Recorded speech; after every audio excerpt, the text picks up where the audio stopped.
आज supreme court में एक बहुत इंपॉर्टेंट जजमेंट आया हिंदू फैमिलीज, हिंदू परिवार के प्रॉपर्टी राइट्स के बारे में। जब इनहेरिटेंस होता है, जब जो बेटी और बेटे और उन सब के प्रॉपर्टी राइट्स के बारे में एक बहुत बहुत इंपॉर्टेंट जजमेंट। पर एग्जैक्टली सुप्रीम कोर्ट ने क्या बोला था और यहाँ पे इशू क्या था, मुद्दा क्या था और इसके आगे जाने का क्या मतलब होने वाला है। तो शुरू करते हैं कि जब कोई किसी की पासिंग अवे होते, जब किसी की डेथ होते, तो ऑब्वियसली उस टाइम उनके जो प्रॉपर्टी है, उनके जो चीजें, उसको इनहेरिटेंस में किसी को दिया जाता है, उनके एयर्स को, लीगल एयर्स जो कहते हैं उनको।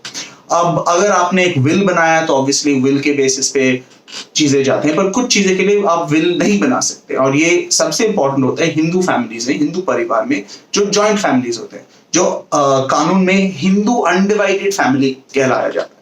अब क्या होता है कि अगर हिंदू अनडिवाइडेड फैमिली है, उनका जो एंसेस्ट्रल प्रॉपर्टी है, जो पुराने जमाने से आते रहता है, जो चाहे घर हो, चाहे लैंड हो, जमीन हो, चाहे ज्वेलरी हो, और भी चीजें, जो भी चीजें उनके एंसेस्ट्रल प्रॉपर्टी में आ जाते हैं, उनको आप विल में बना के बांटा नहीं आ जाता, उनको उसमें बांट नहीं सकते। तो उसके लिए फिर हिंदू जो पर्सनल लॉ होता है, जो कानून होता है इनहेरिटेंस के बारे में, उसको देखना पड़ता है। अब सैकड़ों के लिए ऑब्वियसली इसका कोई लिखा गया सिस्टम नहीं होता था, कोई कोडिफिकेशन नहीं था कानून में। 1956 में गवर्नमेंट ने एक्चुअली बोला था कि अच्छा यहाँ पे एक लिख के इसको पूरा रूल्स बना के उसको फॉर्मलाइज करते हैं, इसको स्टैंडर्डाइज कर लेते हैं, और इस ताकि और डिस्प्यूट्स को अगर, क्योंकि सबको पता है प्रॉपर्टी के बारे में कितना लड़ाई झगड़ा होता है, तो उसको रोकने के लिए रूल्स बना देते हैं। और इसलिए हिंदू सक्सेशन एक्ट को बनाया गया था 1956 में। अब प्रॉब्लम ये था कि और भी जो पुराने पर्सनल लॉज हैं, और भी रिलीजन्स के लिए, और भी चीजों के लिए, बेटियों का इसमें राइट और इसमें हक बहुत कम होता था।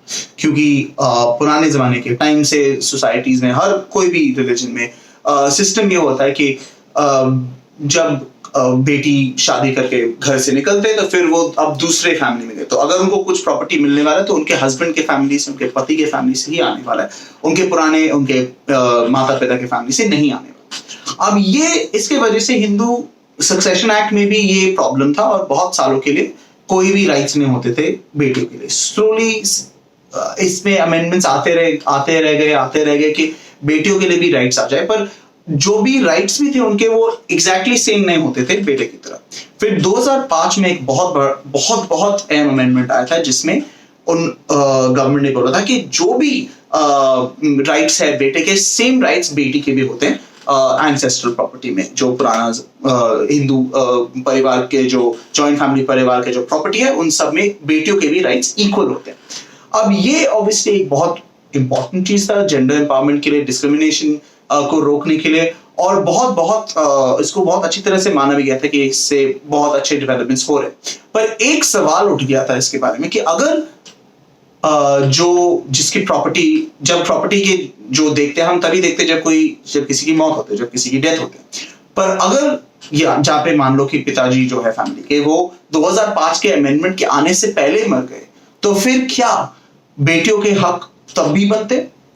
और ये मुद्दा था ये सुप्रीम कोर्ट के जजमेंट में, क्योंकि सुप्रीम कोर्ट ने अब बोला है कि चाहे पिताजी जो है वो 2005 के अमेंडमेंट्स के पहले ही उनकी मौत हो गए हैं, फिर भी 2005 का अमेंडमेंट अप्लाई हो सकता है और होना चाहिए। और हर सिचुएशन में ऐसे सिचुएशन, चाहे अगर बेटी भी, वो अमेंडमेंट के बाद आने के बाद बेटी भी मर गए हैं, उनके जो बच्चे हैं, उनके जो एज है, उनको भी हक मिलता है जो बेटी को मिल सकता था। और ये बहुत इंपॉर्टेंट है, क्योंकि कंफ्लिक्टिंग जजमेंट से कुछ कोर्ट्स में बोला गया था कि नहीं, अगर कि ये 2005 का अमेंडमेंट तभी अप्लाई होता है जब मौत उसके बाद होता है। पर कुछ लोगों ने बोला था कि, कुछ कोर्ट्स में बोला गया था कि नहीं, ये हर सिचुएशन में एप्लीकेबल है, और अब सुप्रीम कोर्ट ने कंफर्म कर दिया कि वो हर सिचुएशन में एप्लीकेबल है। तो ये है आज के ये जो सुप्रीम कोर्ट का जो इंपॉर्टेंट टेक अवे समझने के लिए, कि जो भी सिचुएशन हो, चाहे मौत जो है पिताजी के, जो को पार्टनर है, जिनके प्रॉपर्टी को भी बांटा जा रहा है, उसमें बेटियों का इक्वल राइट होता है, चाहे वो 2005 में मर गए, चाहे 2004 में मर गए, या उसके बाद भी। और ये बहुत इंपॉर्टेंट है विमेंस राइट्स के लिए, जेंडर डिस्क्रिमिनेशन के बारे में। और सुप्रीम कोर्ट के जजमेंट बहुत वेलकम है। क्विन को फॉलो करते रहिए। सब अपडेट्स के लिए, सब डिटेल्स इस जजमेंट के बारे में हमारे वेबसाइट पे अवेलेबल है।